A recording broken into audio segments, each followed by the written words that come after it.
Good morning. It is Saturday, March 29th at 2:59 a.m. I got back just a little bit ago from downtown Indianapolis where Purdue's season ended in Lucas Oil as Houston beat them 62-60. Hard-fought game, close one, really tough ending. But, man, Purdue showed a lot of fight, and I'll talk a little bit about my thoughts of the whole season, or the quick thoughts about the whole season. I don't know if anybody will even come on here. If you do, you're either West Coast, a sadist like me, you can't sleep right now, or have a weird work schedule. Regardless, glad you're here.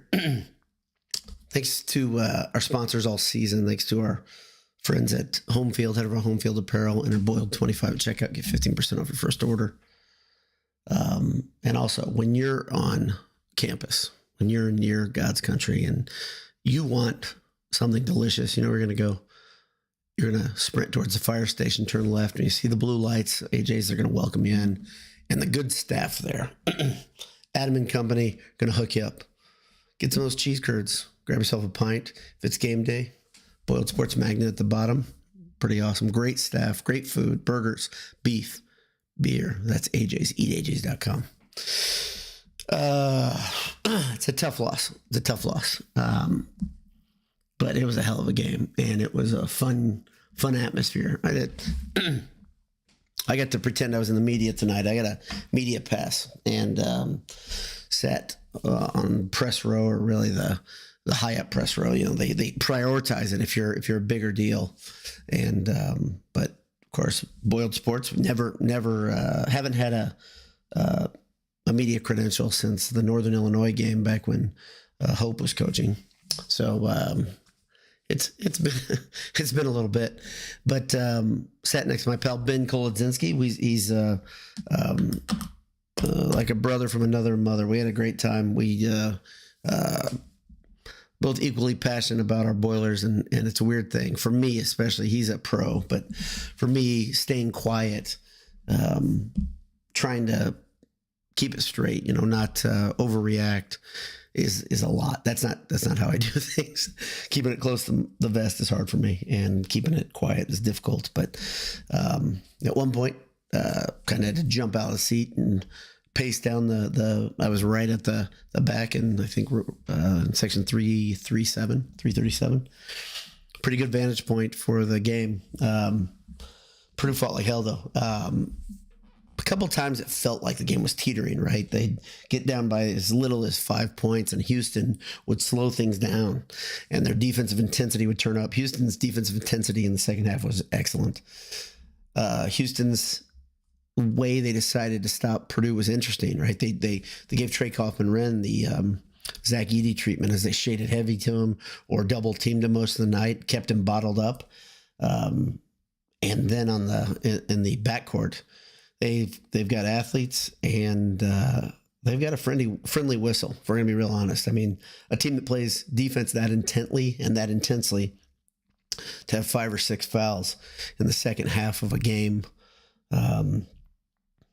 in this era, it's incredible, flat out incredible. And one of the times the ref swallowed his whistle at the end of the game was a real difference maker. I'd say multiple. Is that why Purdue lost? Yeah. It's why the game didn't go into overtime, I believe. But there's some heroics there too. I mean, you had Braden Smith, didn't shoot the ball particularly well, but 15 assists. Incredible. Dealing the ball out. Fletch Lawyer was on fire. Big game Fletch in the first half was in the building. CJ Cox in the first half, very, very key rebounds and points when you needed them to keep the game close and to push Purdue. Purdue had a 2-point lead at the end of the first half. And at the end of the second half, there was a 2-point deficit. Also, Cam Heide, if you didn't catch it, there's a great exchange. If my memory is serving me correctly, before he hit the big 3 dagger to tie the game, I think the previous possession, if I remember correctly, or 2 possessions before, he had the ball in a similar position, and he got the Houston defender off his feet. And I'm not sure who it was there, because I was in the arena. And instead of driving, it looked like there was a path to get to the rim. He decided to take the 3 and go for it, and he missed it.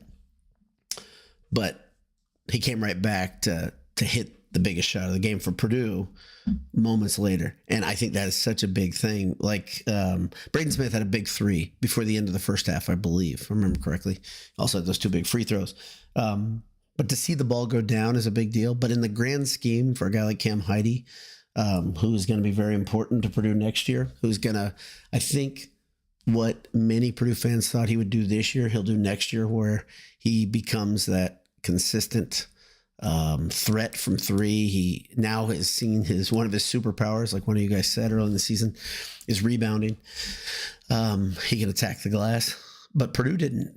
Purdue struggled on the glass. So some of the problems that they've had all season reared their ugly heads. One of the biggest one was the inability to stop the opponent after stopping the opponent. So you do a great job, you close them out, and then a ball is tapped out of Purdue's hands or out to the backcourt, and they get a fresh 20 seconds on the shot clock, and you have to go back at work. Houston got 2 and 3 opportunities to hit shots quite a few times in the second half. They also had, and when they did, by the way, so when that second or third shot would be often, was it Uzayan? I can't remember that name. I think that's right.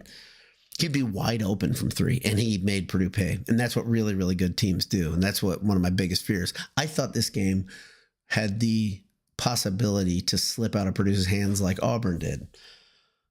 In the post-game comments, Painter talked about that Auburn game. He talked about, what was the other one? He talked about 2 of them.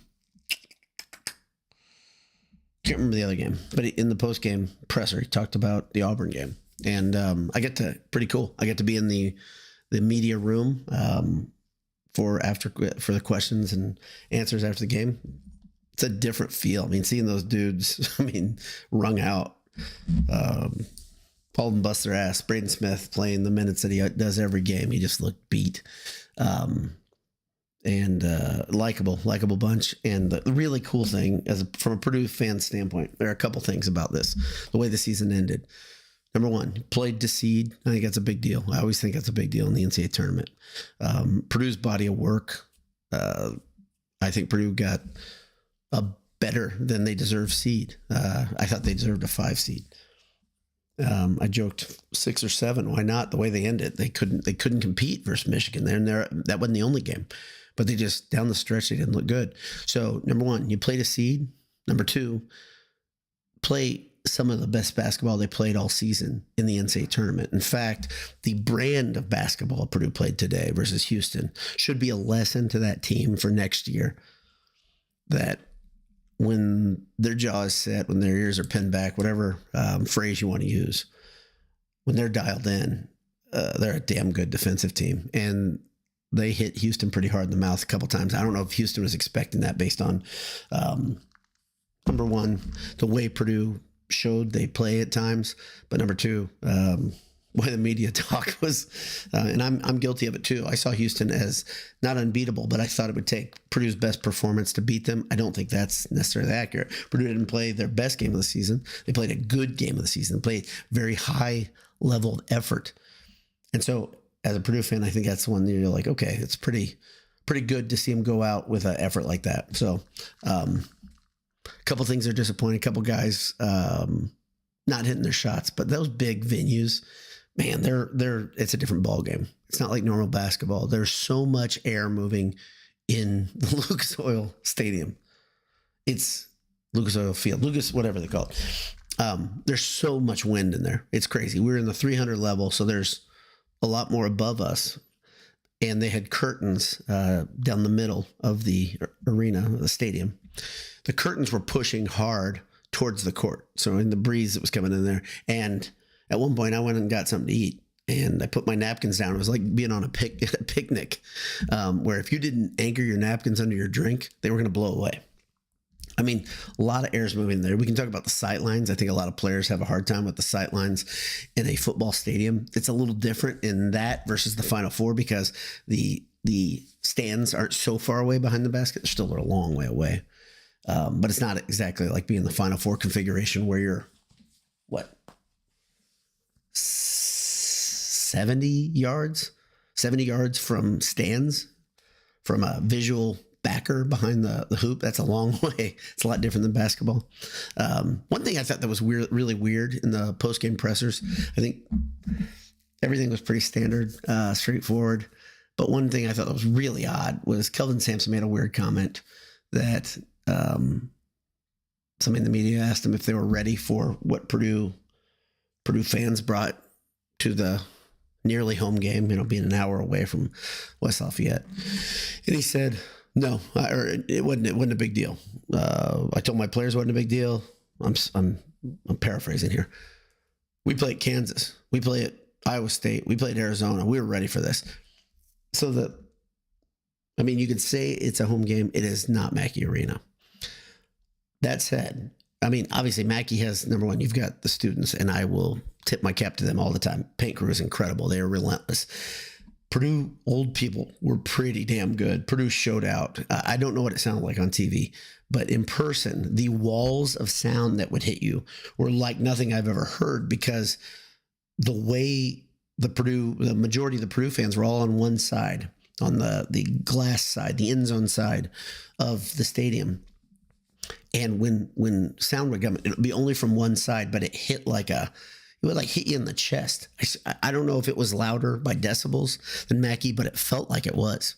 But it wasn't as consistent as Mackey. My whole point is Sampson calling it's a quasi home game, obviously, and there's nothing like being in the arena on campus. It's a very different deal. But I will say Purdue fans were awesome, and it was a great showing for Purdue fans. Great showing for, I think, Painter counterpunched after it looked like Purdue was in big trouble in the middle of the second half. Purdue made some adjustments, and the team fought, and you just lost by 2 on the final possession to one of the consistently best teams in America all year. And Purdue finished the season, I think, 24-12. And Purdue wasn't up there in that elite company, but they played like it today. Like I said, nothing to hang your head about, but still, man, when they had 000, it still kind of felt bad. Felt like a punch in the gut. It was a fun one. But I hear what you guys have to say, and thanks for tuning in. If you woke up for this, God bless you. If you're still awake, because you're just like me, I was just not tired. I got home and I was like, man, I got more in the tank. So Kevin Albuquerque says, not as painful as Virginia, but still painful. Yeah, I think the nature of losing a 2-point game, the way they lost it, and Smith explained it, that there was miscommunication between he and Cox on the play. But it was a brilliantly designed play, and the Houston players said it's actually a play where they have the ability to choose a couple things, which when your players are vets and they played in the system a long time, that makes sense. So really well-designed play, really well-executed play. Purdue got, they stopped one backdoor cut and then got beaten with the out-of-bounds man, who is tough to account for in some plays. So 2 seconds to hold a team off is a lot, but they did it quicker than that, right? 1.2 seconds. So Marshall Briggs says, good morning from Florida. Well, it's not any later where you are, Marshall, and I appreciate you being here. But yeah, good morning to you. Weather's kind of like Florida right now in Indy. Probably not quite as warm, but it was like 76 and humid today. It felt warm. So Trojan fight, USC game, bogus fouls, says hello. USC go. I don't know. You gotta learn to speak English. I think that's spoiled milk or spilled milk over. You're saying you guys, come on, guys. USC. Jarvizda says, great season. Ben Kolodzinski says, great game, fun season, good people, boiler up. Yeah, great to meet a lot of the people with Ben that I had never met. A lot of the guys in the Purdue, you want to call it media, blogosphere, whatever. Really awesome. It was kind of like I always say this, there's like a family reunion type feel at some of these events. That's how Final Four was last year. And there was a little bit of that feel tonight. It was really cool. Good to, I could go through and name them. Really, really a lot of fun. Tons of fun. So Let's see. Andy Baird says, will push off make one shiny moment? It was a hell of a push off. And if you watch the angle, if you go check our Twitter feed out, Paul, I can't remember his name, Branham, says, or had a pretty good angle in the arena. He's got very good seats. I don't know what he does for a living, but I wish I had those seats all the time. But he had a very good angle of the push off, and it was a push off. Jazz fans, right? Utah Jazz fans still complain about Michael Jordan pushing off was that game 7. And this was worse than that. I'm to be real honest, it was legit. So, Devout says, good fight. Need to pick up another post scorer, rebounder next year. Clough. Okay. I'll address this now. Season's over. Clough is my dude. LBD and I did a little search, and we said what we wanted was an enforcer. I've been talking about that over and over for about 2 weeks. Is that fair? That Purdue needs an enforcer.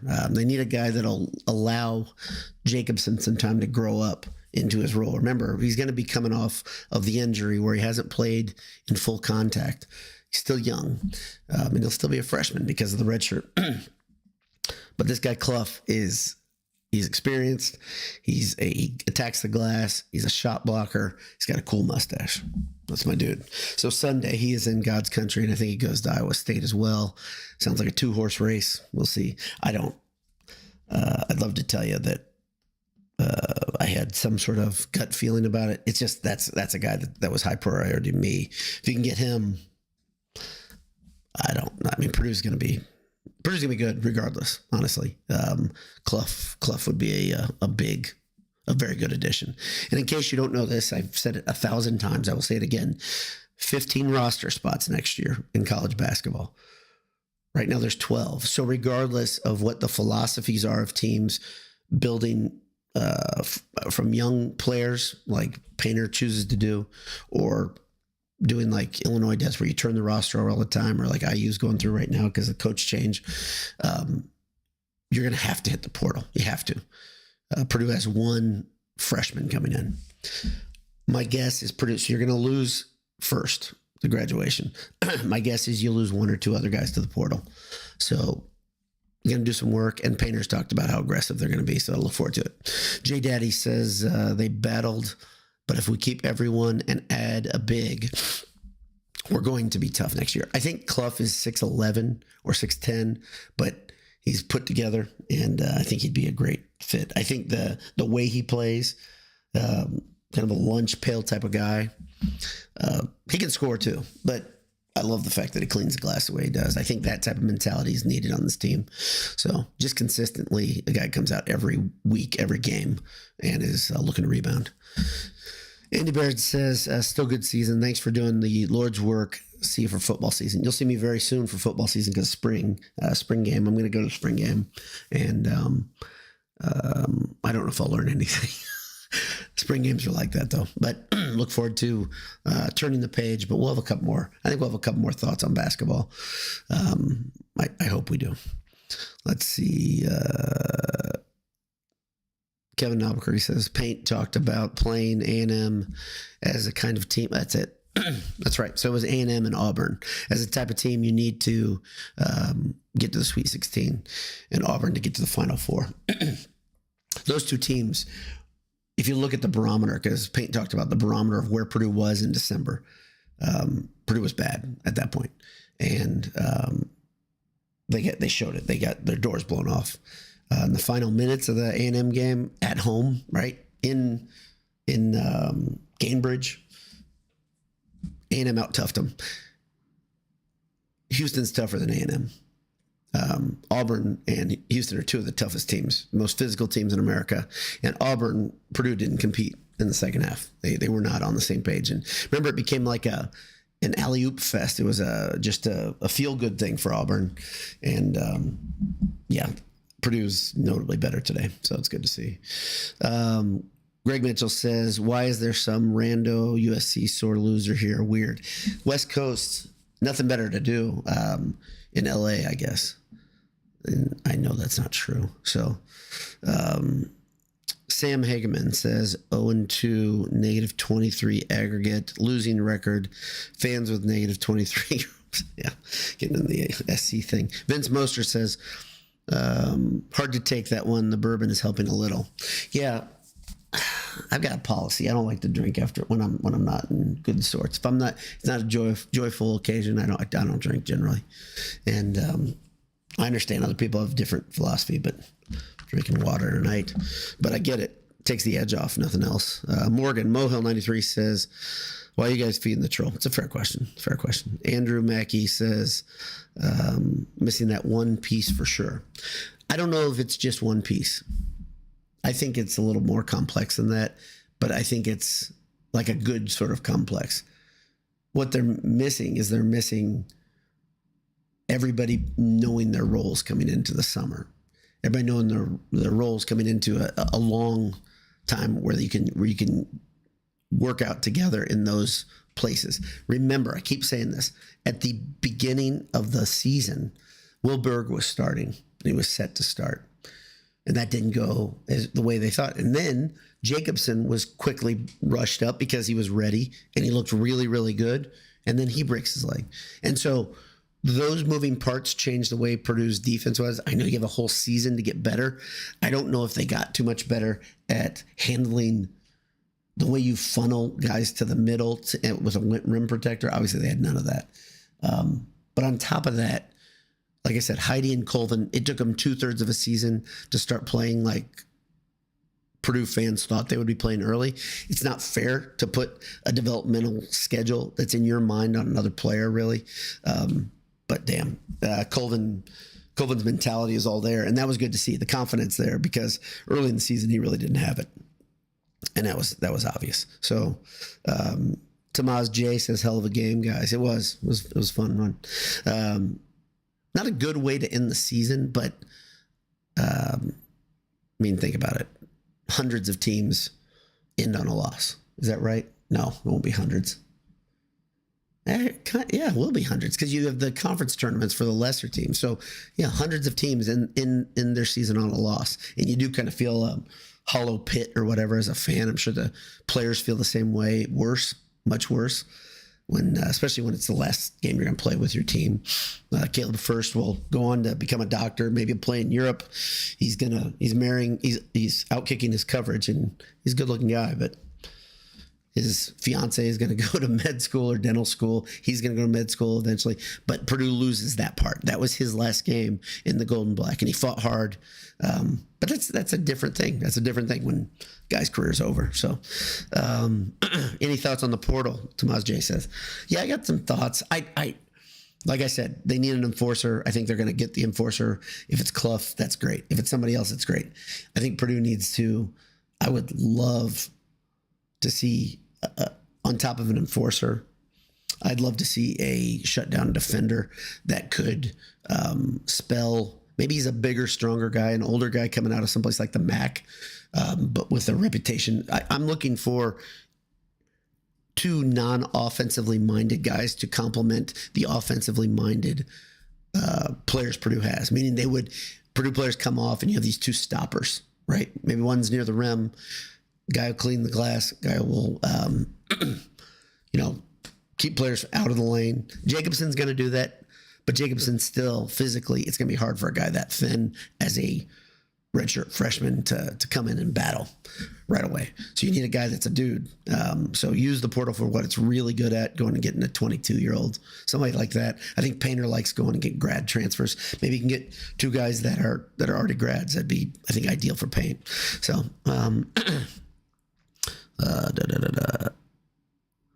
I'm not gonna read that. Yeah, Sam Hageman has a great point, and this kind of, I hinted at this early. Could have rolled over after going down 10, fought back hard. Yeah, I thought that was great to see. I think that's probably, if you look at all the things, the fighting back, the overall effort, the intensity on defense was excellent. I'd say that's incredible. But the fighting when down by 10 against a really good team. Really good team. Houston has a tendency to get cold, fall off a little bit, but Purdue earned that. It felt like Houston was on cruise, didn't it? And it's weird when they were up 5 and they stretched to 7, it just was like, oh man, this is about to get bad. But Purdue baited them in a couple possessions of shooting too quickly because I thought their big man on one play, Purdue kind of made it look like they were shading over the other side of the lane. He came in, put a stop on him, got a rebound. So good to see. Andrew Mackey says, love that we showed all the doubters that we had enough to beat this team. Who do you think might leave? Colvin happy with his role? I learned a long time ago. I'm not going to try to guess what's going to happen with a 19, 20-year-old person. I'm not going to do it. There's a lot of things we'll never know that are behind closed doors. We just don't. We don't understand who the counsel is. I keep saying this idea. Who's the person giving them advice so that they listen to? What do mom and dad think about Purdue? What does the kid think about school? Who's his girlfriend? I think these things are all really, really immensely important factors. Back when Carson Edwards was a sophomore, if you want to use a really good example, when he was a freshman, I can tell I ran into Carson Edwards in Mackey Arena with my son, who was a lot littler then. And we talked to Carson, and he looked miserable in the cold. It was December. It was Christmas break. He had a parka that was huge. He's a Texas kid. He looked miserable. He stuck it out. He had a pretty good freshman year. Sophomore year, if you remember, Painter used the bench a lot to try to make statements on Carson about getting his head right, getting back on, playing defense, that sort of thing. And there were so many rumors on different forums that Edwards was definitely leaving after that sophomore year. If you remember that, you should have learned your lesson. You can't judge these kids. You don't know what's going on. I'm not gonna make a guess on who's leaving. I'm not gonna do it. There's some guys that'll sting worse. This era it's completely broken in my opinion. I've said it over and over. And it stings for every program when you lose a guy that develops and becomes something special under, like as you're watching it happen. It must be hard on the team to lose that person whoever it is, the role of a leader that decides to go into quote unquote greener pastures. But yeah, I'm not going to dig in too far into it. I can't do it. I can't do it. Yeah, Vince Moster says, nice to see Colvin take some shots after dribbling instead of just standing in the corner. Hoping Braden sees him for a 3. We play best when guys are moving. Yeah, Colvin didn't find much of rhythm tonight, but Purdue had their chances to not allow that game to extend to a 10-point deficit, and the missed shots were a bit frustrating for me. Like I was like, that dead leg thing that I've been talking about since before the Big Ten tournament, it showed up in different ways. Some guys that I'm not going to call anybody out, but some guys that you kind of expect them if they get a good open look to bomb it, and they were hitting it off the front of the rim. It's tough to watch because they're better shooters than that. Look at the percentages of the guys that the way they finished the game, they were well off their normal pace. And Purdue only shot 30% from 3. Like I said, that can be the arena, that can be the sight lines, that can be the wind in the arena. It can be any number of things. It can be guys being tired, whatever. So yeah, Mobile 93, I missed one up. He said Colvin and Heidi playing like this puts us next level. Absolutely.